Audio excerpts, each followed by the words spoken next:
டேஸ்டியான முட்டை பிரியாணி இந்த மாதிரி செஞ்சு பாருங்க. செம்ம டேஸ்டா இருக்கும். ஸ்கூல் லஞ்ச் பாக்ஸ்க்கெல்லாம் பெஸ்டா இருக்குங்க. 2 கிளாஸ் அளவுக்கு சாப்பாட்டு அரிசியை கழுவி 10 நிமிஷம் ஊற வச்சுக்கோங்க. ஒரு கை அளவுக்கு மல்லித்தலை, அரை கை புதினா, 1 டேபிள் ஸ்பூன் பூண்டு, 1 இன்ச் இஞ்சி சேர்த்து 3 பச்சை மிளகாவையும் சேர்த்து நல்லா நைஸா அரைச்சுக்கோங்க.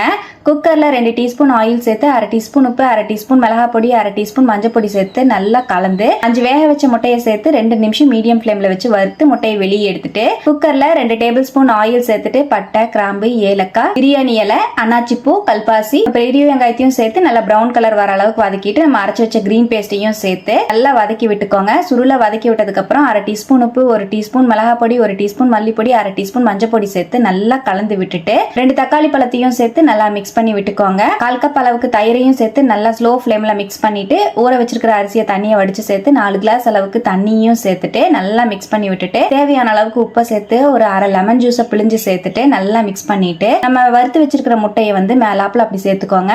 குக்கர் மூடி போட்டு 2ல இருந்து 3 விசில் விட்டு இறக்குனீங்கன்னா செம்ம டேஸ்டியான முட்டை பிரியாணி சூப்பரா ரெடி ஆயிருக்கும். கண்டிப்பா ட்ரை பண்ணி பாருங்க. டேஸ்ட் வேற லெவல்ல இருக்கும்.